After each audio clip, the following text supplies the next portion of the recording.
接上集战印换了衣服来找奶奶，要奶奶去找海童聊聊吗？替你说些好话。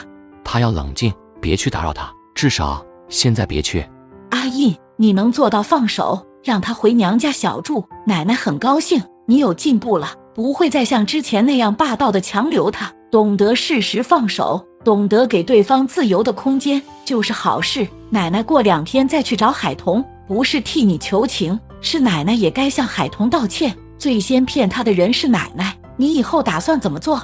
奶奶说我该怎么做？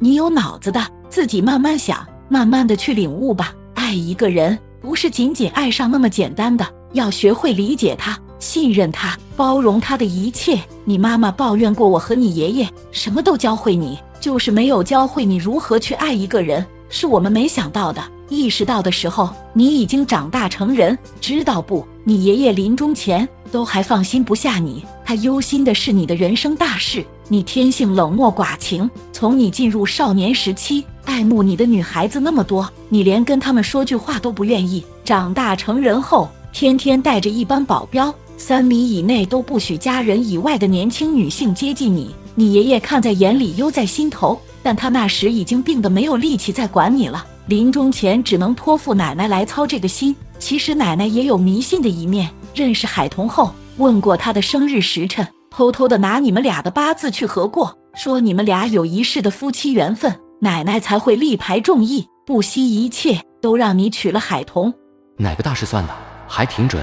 我感觉那师傅算得挺准，这不，你和海童培养出感情了，虽说现在有点波折，奶奶相信你能解决的，吃点苦也没什么，苦过之后，往后余生都是甜的了。阿印，精诚所至，金石为开。海童心有点狠，但不是铁石心肠，奶奶相信你能把他哄回来的，加油！奶奶精神上支持你追妻。奶奶，我总觉得你这句话带着点讽刺意味。有吗？我怎么讽刺你了？我以前说过我不追妻。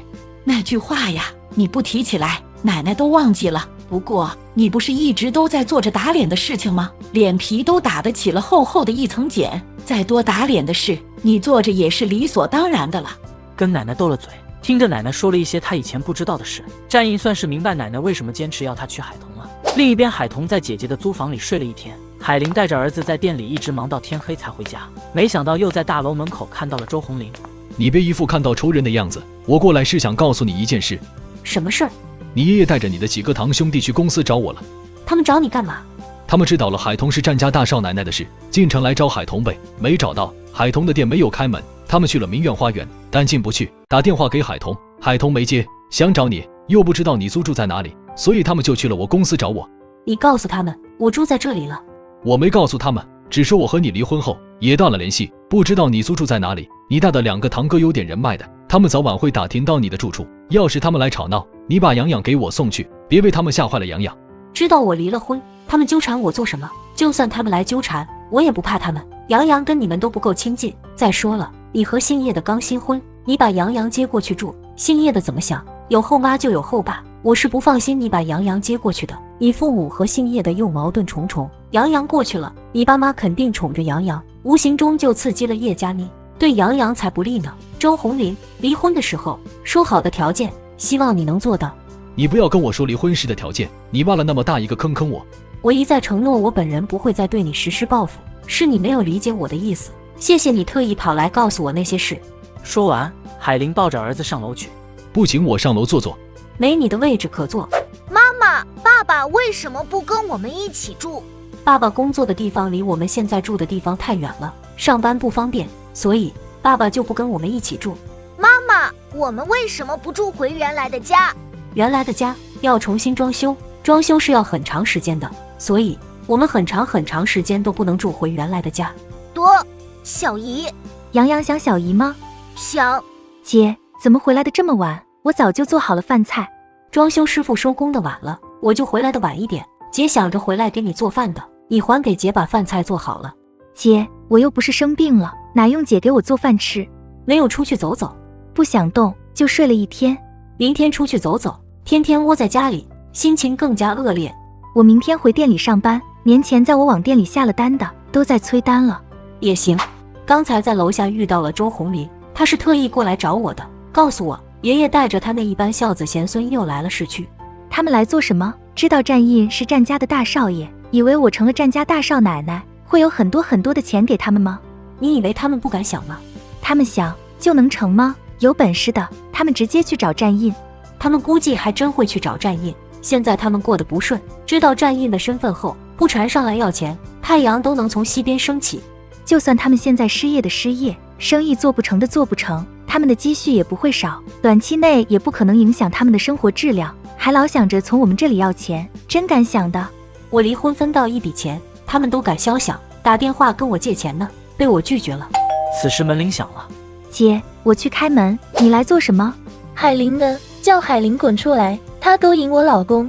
你那个老公是我姐不要的，我姐又不是眼瞎了，还回头勾引他，怎么从我姐手里抢过去的渣男，给不了你安全感？你姐都和红玲离婚了，我和红玲昨天领了结婚证，我们是夫妻了。你姐和他再无半点关系，就要离他远远的，老是背着我私底下见面是什么意思？你姐是不是想报复我，故意减肥，然后回头勾引红玲？啊呸！你以为你是谁，值得我姐那样做？你以为人人都是你，把渣男当宝？别说周红林先出的轨，就算周红林没有错，婚离了就离了，我姐绝不回头。姓叶的，我告诉你，是你没有管好你的男人，他跑过来打扰我姐的平静生活，我姐还没有找你算账，让你管好你的男人呢，你倒好意思来找我姐算账？有本事的，把你家男人的2条腿砍了呀，让他不能来找我姐，我姐还会谢谢你，让他耳根清净。你姐要是没有心思和红玲复婚，她减肥做什么？她就是知道她太肥了，让红玲恶心才离的婚。她想复婚就减肥，想恢复身材再勾引我家红玲。天大的笑话，那么多人都要减肥，都想勾引你家那个渣男，你太看得起你家那个渣男了，也就你把他当成宝。在我姐的眼里，他现在连根草都不是，我姐想减肥就减肥，碍着你什么事？话说，叶小姐，你是不是失去了自信呀？你不是觉得你是天底下最美的小三吗？怎么，我姐不过是减一下肥，你就有危机感了？怕我姐减肥后比你漂亮是吧？我姐本来就比你漂亮。海玲，我不怕你们有个有钱的大姨，我也不怕你妹夫是战家大少爷，你敢勾引我老公，我照样撕了你。叶小姐，你是抢了别人的老公之后有了阴影，没有安全感是吧？总觉得也会有人从你身边抢走你的老公，或许会有人像你我这样不长眼的，会喜欢上周红林，再学你那样小三上位。不过那个人绝对不会是我，我这个人在感情上有洁癖，我用过的男人被别人捡去用了之后，我会嫌脏，不会再要。说来，我真的要谢谢叶小姐把周红林捡了去，我才能顺利的离婚，拿到我想要的财产。为了报答叶小姐，我向你保证，哪怕周红林以后后悔了，想回头跟我复婚，我也绝对不会给他机会。红林才不会后悔呢，他不知道有多爱我。既然他那么爱你，你还怕什么？红林刚才来找你做什么？周红林就是来看看杨洋，告诉我了一件事。那件事，叶小姐应该也知道，你是他的秘书呢。他见过什么人？没有人能瞒得过你。就这样，叶小姐，你要是不相信，大可以回去质问你老公，跑来质问我姐做什么？是你老公来找我姐，不是我姐去找他。你要弄清楚这一点，那样不放心，回去后就把你老公的腿砍了，保证他以后只能待在你身边。海玲，你搬家，搬离这里，搬得远远的，不要让我婆婆知道，那样红林就不会再来找你了。干嘛要我姐搬走？要走也是你们走，你不是怕周红林来找我姐吗？你们搬得远远的，最好离开了管城，那他就不会回来了。姓叶的，把一句话还给你，你管不住自己的男人，就不要怪外面的诱惑太大，这是你们当小三的最喜欢对原配说的话。赶紧滚蛋，看到你我都想一盆水泼去帮你洗洗脑。姐，还好你和周红林离了婚，否则你随时能被这样的极品气的血压爆表。咱们犯不着和他生气，我们越生气，他蹦跶得越欢，会觉得我是真的对红林余情未了，他越发喜欢来秀胜利者的优越感。心情不好，有个人送上门让我骂一顿，出了口气，感觉到肚子饿了，我要多吃一碗饭。那你多吃点。此时海童的手机响了，战印给他发来视频通话。